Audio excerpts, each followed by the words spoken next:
بسم اللہ الرحمن الرحیم 21واں پارہ ہے، سورہ روم ہے۔ 27 آیات ہم پڑھ چکے ہیں اور 28ویں آیات سے ہم شروع کر رہے ہیں۔ 27ویں آیت میں ہم نے پڑھا تھا کہ اس کی شان بہت بلند ہے اور آسمانوں اور زمین میں وہ بہت زبردست ہے، کمال حکمت والا ہے۔ اگر یہ آیت جو 27 ہے اس کو ہم اپنی زندگی میں شامل کر لیں تو ہم اللہ کے بہت قریب ہو جاتے ہیں۔ کہ ہم نے کہا مثل الاعلیٰ، سب سے زیادہ وہی اللہ ہے، کدھر؟ آسمانوں میں بھی اور زمین میں، اور زبردست ہے، اور حکمت بھی اسی کی ہے سب سے بلند۔ تو گویا اس کی شان بہت اعلیٰ اور بلند ہے، اور اس کی صفت یہ ہے کہ وہ سب سے برتر ہے۔ تو یہ آیت ہمارے پیش نظر ہر وقت ہونی چاہیے۔ 28 پہ آئیے، ضربا بیان کرتا ہے لکم تمہارے لیے، مثلاً ایک مثال، من انفسکم جو تمہارے ہی اندر سے لیا اس نے، حل کیا؟ لکم تم، من میں، ما ملکت ایمانکم جو تمہارے لونڈیاں اور غلام ہیں، ان کو من شرکاء شریک کرتے ہو، فی ما رزقناکم جو ہر طرح کا رزق میں نے دیا ہے اس میں، وانتم اور یہ کہ تم، فیہ سواء تم ان کے برابر ہو جاؤ۔ یعنی اے لوگوں، ایک مثال میں بیان کر رہا ہوں تمہارے لیے، جو تمہارے غلام اور لونڈیاں ہیں، جو تمہارے ہاتھ کی ملکیت سے ہیں، کیا ان میں سے کچھ لوگ تمہارے مال و اسباب میں اس طرح شریک ہوتے ہیں کہ تم اور وہ برابر ہو جاؤ؟ اب دیکھیے، اگر آپ یاد کریں تو اللہ جی نے تو متبنہ کے لیے بھی یہ حق نہیں دیا کہ وہ آپ کی جائیداد کا وارث ہوگا۔ تو اللہ جی یہاں ہمیں سمجھانے کے لیے یہ بات بتا رہے ہیں، اے مشرکو، تم اللہ کی ذات میں کیوں دوسرے لوگوں کو شریک کرتے ہو؟ ذرا سمجھو، ہم اللہ کے غلام ہیں نا، بندے ہیں، عبد ہیں، تو ہم اللہ کے غلام ہیں، تو کیا ہے لوگوں، تم اپنے غلاموں کو وہ حیثیت دیتے ہو کہ وہ تمہاری جائیداد اور تمہارے رزق اور تمہارے مال اسباب میں تمہارے برابر شریک ہو جائیں؟ ایسا تم نہیں کرتے، تو پھر یہ کیوں چاہتے ہو کہ اللہ کی ذات کے ساتھ کسی اور کو اس کے برابر جگہ دے دو؟ اس بات کو سمجھو۔ تخافونہم کا خیفاتکم انفسکم، کیا تم تخافونہم تم کو خدشات ہیں، خوف ہیں، کیا؟ کس کے بارے میں؟ ان کے بارے میں، ایسے ہی جیسے کہ خوف ہے تمہیں اپنے بارے میں۔ مطلب ہے، کیا تم ان کے لیے ویسے ہی فکر مند ہوتے ہو، ان کے کاموں کے لیے، ان کے ہر آسائش کے لیے اسی طرح خدشات رکھتے ہو جس طرح تم اپنی جان کے بارے میں رکھتے ہو؟ یعنی اگر تو تم ایسا رکھتے ہو تو پھر تو اللہ کے ساتھ کسی کو شریک تم ٹھہرا لو۔ جب تم اپنے لیے یہ پسند نہیں کرتے کہ تمہارا لونڈی یا غلام جو تمہارے ہاتھ کی ملکیت ہے وہ تمہارے برابر آ جائے، تو اللہ جس کی شان ہی اعلیٰ ہے اس کے لیے تم شریک ڈھونڈتے ہو اور بنا لیتے ہو، یہ غلط بات ہے۔ یعنی تم لوگ اپنی اولاد، اپنی ملکیت کے بارے میں تو ہر وقت فکر میں رہتے ہو نا کہ ایسا نہ ہو جائے، ایسا نہ ہو جائے، یہ ڈر لگا ہوا ہے، وہ ڈر لگا ہوا ہے، تو کیا اس طرح تم اپنے غلاموں اور لونڈیوں کے بارے میں بھی سوچتے ہو؟ نہیں، کذالک، اسی طرح نفصل الآیات، ہم بیان کرتے ہیں، تفصیل کرتے ہیں اپنی آیات کی، لقوم، اس قوم کے لیے، یعقلون، جو عقل رکھتے ہیں۔ 29 پہ آ جائیے، وَلِتَّبَعَ الَّذِينَ ظَلَمُوا أَهْوَاءَهُمْ بِغَيْرِ علم، بلکہ ظالموں نے، کون؟ مشرک، وہ ظالم لوگ ہیں جو بغیر علم کے اپنی خواہشات کی پیروی کرتے ہیں۔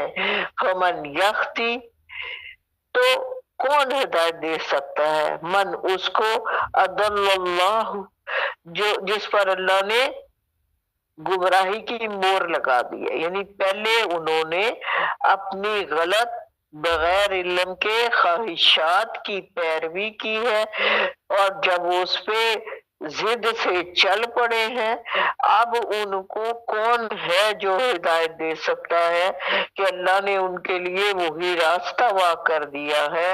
وَمَا لَهُم مِّنَ النَّاصِرِينَ، اور نہیں ہے ان کے ساتھ کوئی بھی مددگار۔ نصر من اللہ آپ پڑھتے ہیں نا، مددگار۔ 30 میں کہا وَأَقِمْ وَجْهَكَ لِلدِّينِ حَنِيفًا، بس قائم رکھو، وجہ کا، تم اپنے چہرے کو، للدین، دین کی خاطر، حنیفہ، یکسو ہو کر۔ ابھی ہم نے جتنی باتیں کی ہیں وہ ساری باتیں اس ایک آیت میں موجود ہیں۔ مطلب کیا ہے کہ آپ نے سورہ الانعام میں پڑھا تھا، قل ان صلاتی و نسکی و محیایا و مماتی للہ رب العالمین، یقیناً میری موت، میری حیات، اور للہ رب، میری زندگی، میری قربانی سب اللہ کے لیے ہے۔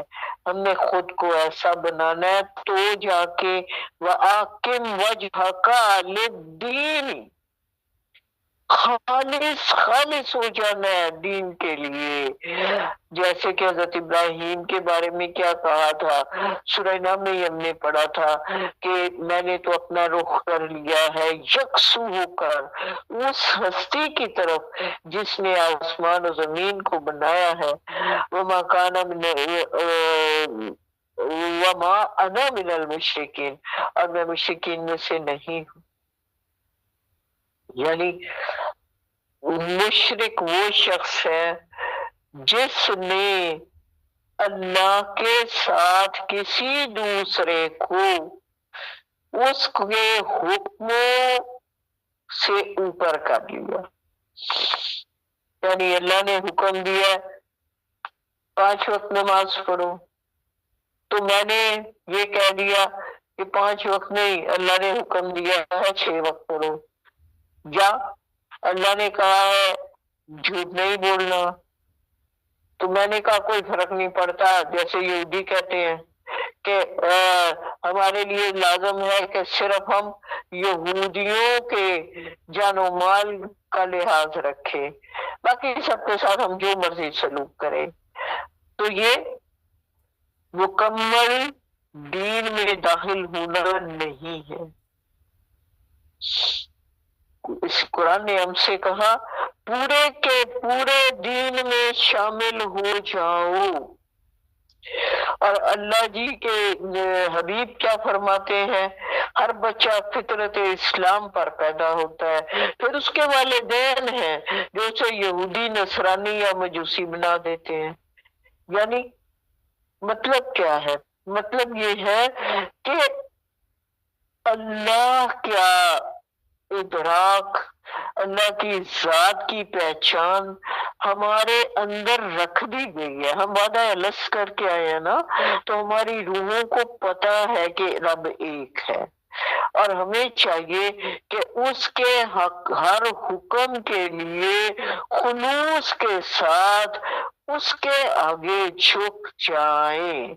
فطرت اللہ التی فطر الناس علیہا، اللہ کی بنائی ہوئی فطرت پر قائم رہو جس پر اس نے انسانوں کو پیدا کیا ہے۔ تو میں نے بتایا نا کہ اللہ کے حبیب فرماتے ہیں ہر بچہ فطرت سلیمہ پر پیدا کیا جاتا ہے۔ لا تبدیل لخلق اللہ، اللہ کی تخلیق میں کوئی تبدیلی نہیں ہو سکتی۔ مطلب یہ ہے کہ آپ اللہ کی جو انسان کی فطرت ہے، ایک ہوتی ہے عادت اور ایک ہوتی ہے فطرت، تو فطرت میں کوئی تبدیلی نہیں کر سکتا۔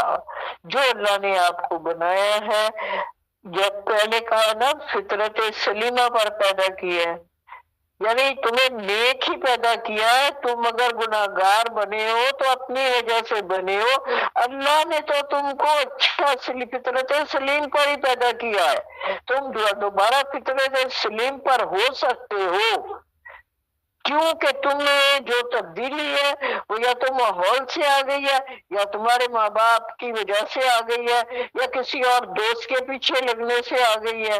جو اللہ نے فطرت سلیم کا بنائی تھی اس میں تبدیلی نہیں۔ ذالک الدین القیم ولکن اکثر الناس لا یعلمون، یہی ہے سیدھا دین لیکن اکثر لوگ اس کا علم نہیں رکھتے۔ 31 نمبر آیت، منیبین الیہ واتقوہ واقیموا الصلاۃ ولا تکونوا من المشرکین، رجوع کرتے ہوئے اسی اللہ کی طرف اسی سے ڈرو۔ اب یہ دیکھیے کہ رجوع کرو اس کی طرف، مطلب یہ ہے کہ دنیا میں خالی گم نہ ہو جاؤ، اسی کا تقوی اختیار کرو، اسی سے ڈرو، اسی کی خاطر نماز کو قائم کرو اور مشرکین مت بنو، کیونکہ جب بھی تم کسی اور کے حکم کو اللہ کے حکم کے اوپر لے جاؤ گے تو پھر تم مشرکین میں سے ہو جاؤ گے۔ من الذین فرقوا دینہم وکانوا شیعا، کیسے؟ ان لوگوں میں سے فرقو کہتے ہیں فرق، ٹکڑے ٹکڑے کر دینا، الگ الگ کر دینا، جنہوں نے اپنے دین کو ٹکڑے ٹکڑے کر دیا اور وہ مختلف گروہ، شیعہ گروہ بن گئے۔ ہم نے پڑھا تھا نا سورہ بقرہ میں وَإِذْ فَرَقْنَا بِكُمُ الْبَحْرَ فَأَنْجَيْنَا وَأَغْرَقْنَا آلَ فِرْعَوْنَ، یعنی سمندر کو پھاڑ دیا اور فرعونیوں کو غرق کر دیا۔ تو مطلب یہ ہے کوئی بھی ایک بات پکڑ کے اس کو بڑھا چڑھا کے جب کسی نے بھی ایک الگ گروپ بنا لیا، فرقہ بنا لیا، تو یہ اللہ کو قبول نہیں ہے۔ تو کہہ رہے ہیں اللہ پاک کہ لوگوں میں سے ایسے بہت سے ہیں جنہوں نے دین کو ٹکڑے ٹکڑے کر دیا، اور کوئی بریلوی بن گیا، اور کوئی دیوبندی بن گیا، اور کوئی شیعہ بن گیا۔ یہ چیز اللہ کو منظور نہیں۔ اللہ کے حبیب کیا کہتے ہیں؟ لا طاعت لمخلوق فی معصیات الخالق، مخلوق کی ایسی اطاعت نہ کی جائے جس سے خالق کی نافرمانی ہوتی ہو۔ اور یہی بات اللہ جی نے قرآن میں ہمیں سکھا دی ہے کہ ماں باپ کا حکم، ان کا ادب، ان کا لحاظ، ان کا عزت لازم ہے، لیکن اگر وہ بھی آپ کو یہ حکم دے کہ اللہ کی نافرمانی کرو یا دین کے یہ رول توڑو، وہ نہیں ماننا۔ وہ حکم ہاں اللہ کی اطاعت کے اندر رہتے ہوئے اگر کوئی بھی شخص آپ کو اللہ کے احکامات کی پیروی کی دعوت دے تو وہ آپ کر سکتے ہیں۔ ایک ضمنی سی بات مجھے یاد آ گئی، بہت پہلے میں نے ایک کلاس جوائن کی تھی تو وہاں مجھ سے کہا گیا کہ شیخ کا تصور کر کے مراقبہ کیجیے۔ اللہ نے مجھے توفیق دی کہ میں نے کہا اللہ کا کہو، اللہ کے رسول کا کہو تو میں کرنے کو تیار ہوں، لیکن میں اپنے شیخ کو سامنے رکھے اس سے مانگوں نہیں، یہ مجھ سے نہیں ہوگا۔ اور ان کی شدید خواہش کے باوجود میں نے جماعت کو چھوڑ دیا کہ جو اللہ کے ساتھ کسی اور کو یہ کہتے ہیں کہ آپ اس کا تصور کر کے تو مراقبہ کرو، تو یہ میں آپ کو کیوں بتا رہی ہوں؟ میرے نزدیک یہ شرک ہے اور یہ سب کے نزدیک شرک ہے۔ اس لیے ایسی صورتیں ہمیں بظاہر محسوس نہیں ہوتی ہیں، لیکن ہمیں ان سے بچنا ہے۔ کلو حزب بما لدیہم فارحون، اور ہر گروہ جو ہے جو بھی اس کے سامنے ہے، ہاتھ میں ہے، بس اسی پہ خوش ہے۔ تو اللہ ہمیں توفیق دے کہ ہم صحیح کو صحیح سمجھ سکے۔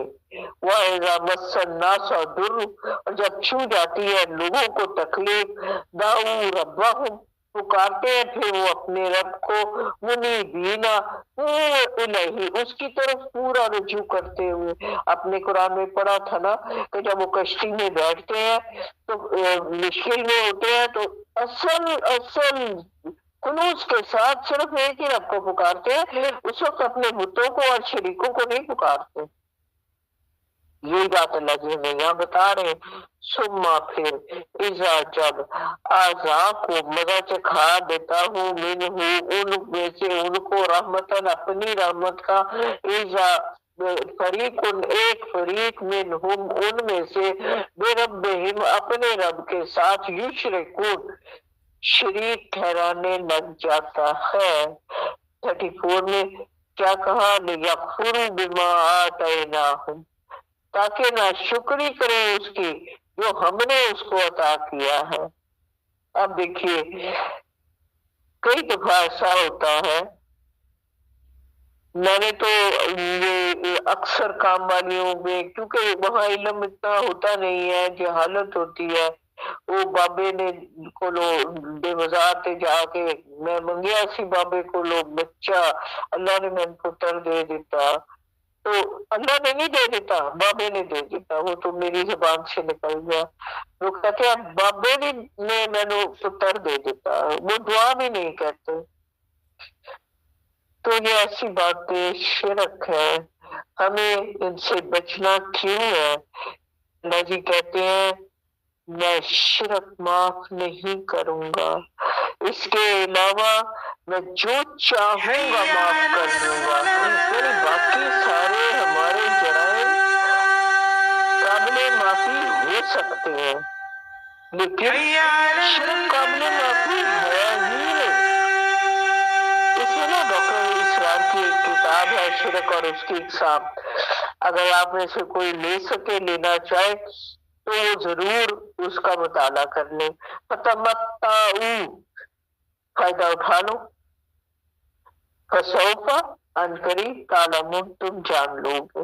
یعنی آپ کو پتا ہے کہ دنیا کے مال و دولت سے جو فائدہ تم لے رہے ہو وہ لے رہو، لیکن ان لوگوں کو جو اللہ کی ذات کی ناشکری کرتے ہیں اور جب ہم ان کو اپنی رحمت دے دیتے ہیں، تکلیف سے نکل آتے ہیں تو دوبارہ سے مشرک بن جاتے ہیں، تو یہ عنقریب جان لیں گے کہ اللہ ان کے لیے کیا سزا رکھتا ہے۔ اب کیا 35 انزلنا، ہم نے نازل کی ہے علیہم ان پر سلطانن کوئی سند، ہوا اس کے بارے میں، یتکلم جس کے بارے میں وہ بات کرتے ہیں، بما کانوا بہ یشرکون جس کی وجہ سے انہوں نے ان کو اپنا شریک ٹھہرایا۔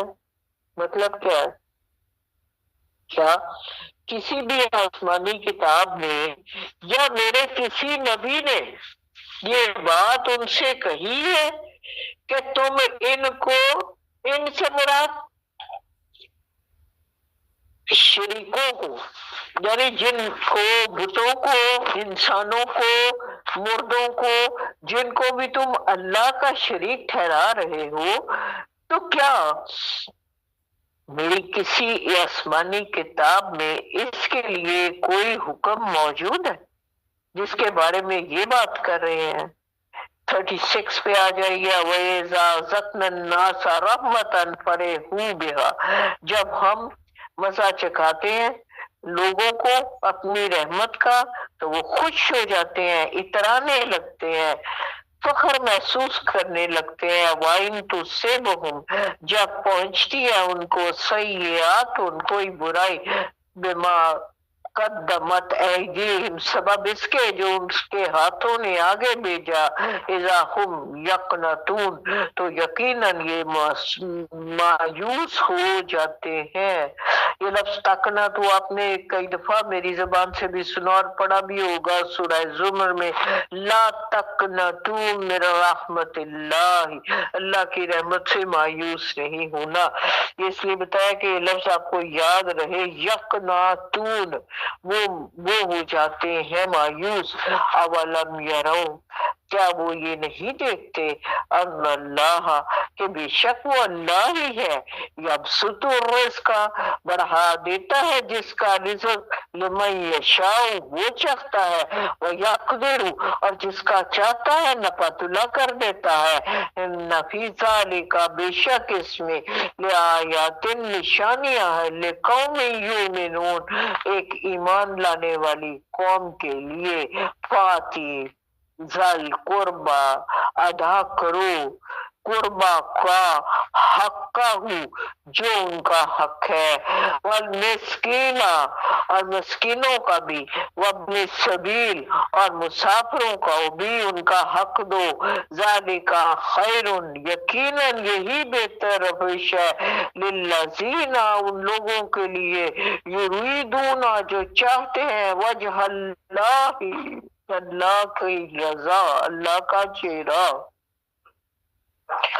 دیکھیے آج کا سبق ہمیں وہ ساری باتیں بتا رہا ہے جس سے ہمارا رب راضی ہوتا ہے کہ حق ادا کرو رشتہ داروں کا، مسکینوں کا، مسافروں کا، اور یہ بہتر ہے ان لوگوں کے لیے جو اللہ کی رضا چاہتے ہیں، اور ان لوگوں کے لیے هم المفلحون جو فلاح پانے والے ہیں، یعنی آپ اور میں رشتہ داروں کا، مسکینوں کا، مسافروں کا، اور باقی بھی تمام رشتہ داری کے جو یا دوستی کے دائرے میں لوگ آتے ہیں، ان کے حقوق کی اگر ہم حفاظت کرتے ہیں، ان کے حقوق ادا کرتے ہیں، تو ایسی صورت میں اللہ جی کہتے ہیں وَأُولَئِكَ هُمُ الْمُفْلِحُونَ تم فلاح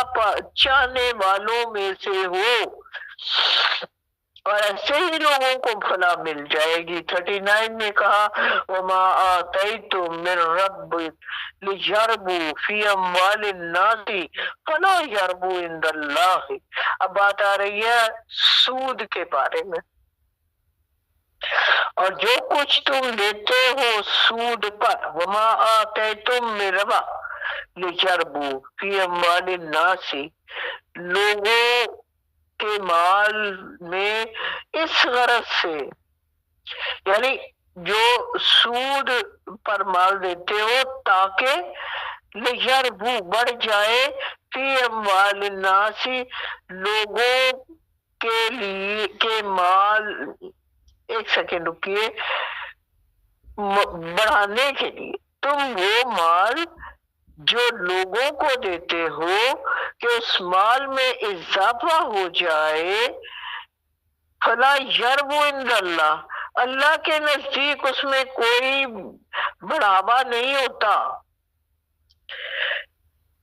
اللہ کے نزدیک تو بڑھاوا کس مال میں ہوتا ہے؟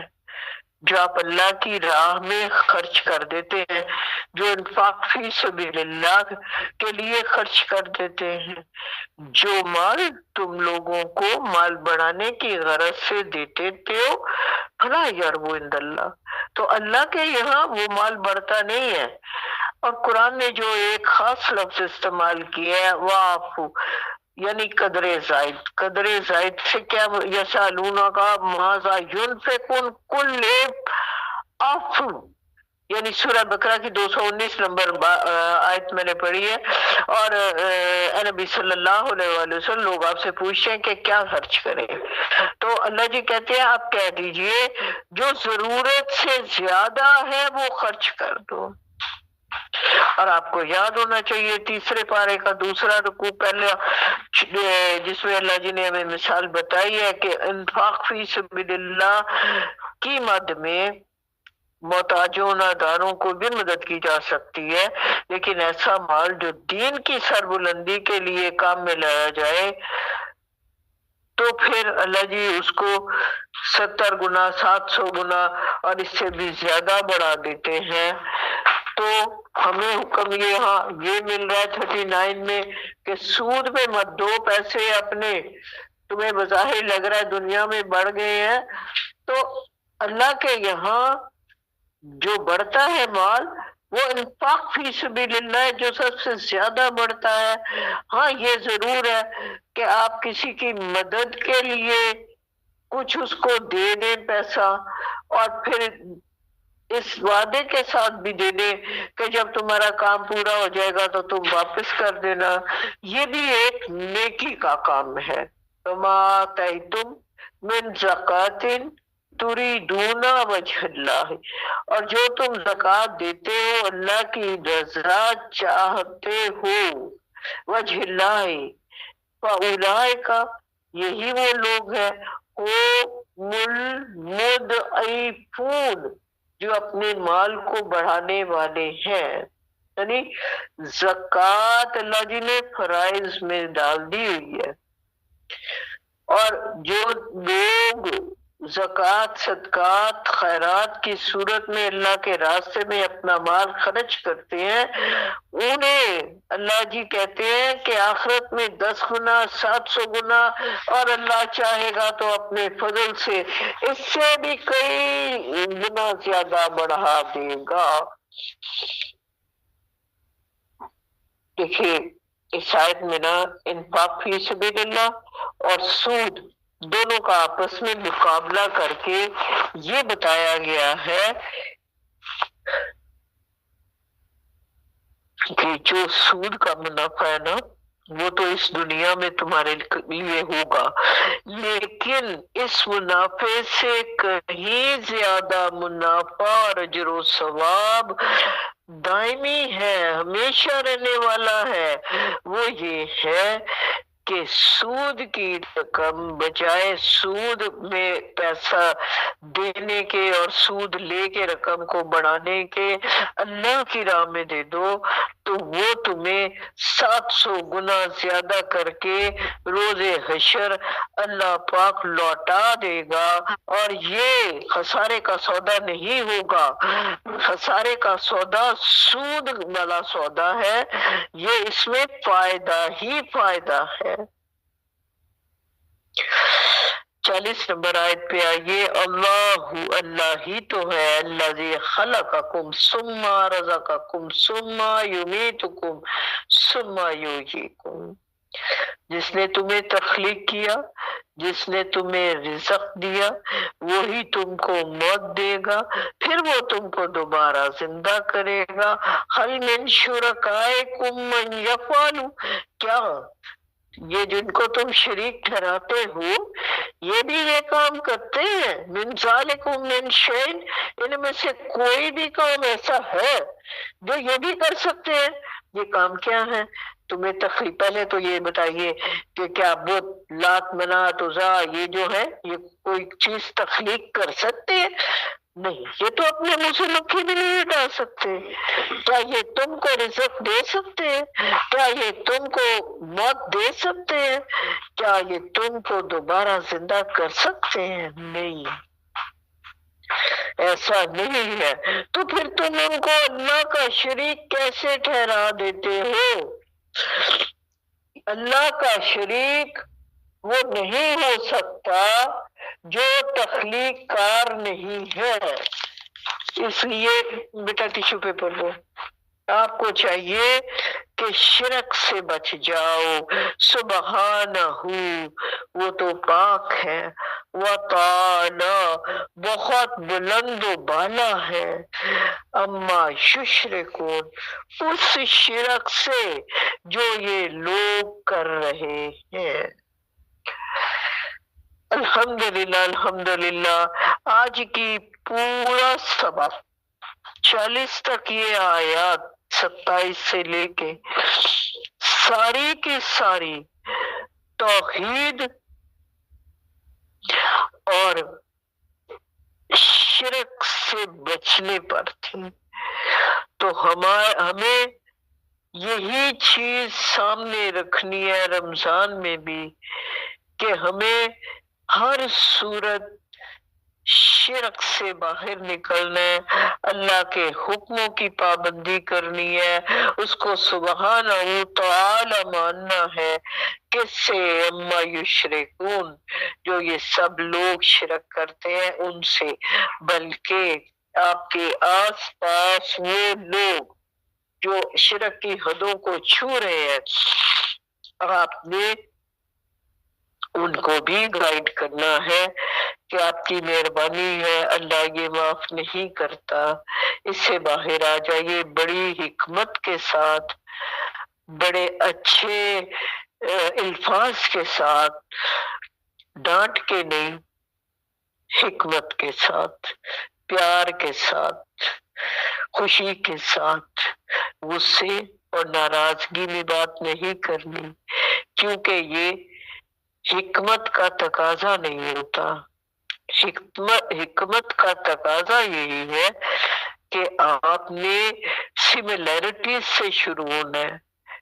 دیکھو اللہ کو تو ایک مانتے ہو نا، ہم بھی اللہ کو ایک ہی مانتے ہیں، پھر اس کے ساتھ یہ اس بابے سے یہ بات کیوں تم نے اپنے اندر ڈال لی ہے کہ وہ کر دے گا؟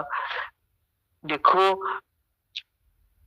گمراہ کوئی بھی ہو سکتا ہے، میں بھی ہو سکتی ہوں، لیکن بہتر یہی ہے کہ ہم اپنے رب کے آگے سر کو جھکا دیں تو وہ کر دے گا، کر کے دیکھ لو، وہی کرے گا، اور کوئی نہیں کر سکتا۔ یہ ہے وہ طریقہ۔ اللہ ہمیں توفیق دے کہ ہم اپنے آپ کو، اپنے صبر کو ساتھ رکھتے ہوئے حکمت اور دین کی بات کریں۔ وآخر دعوانا الحمدللہ رب العالمین۔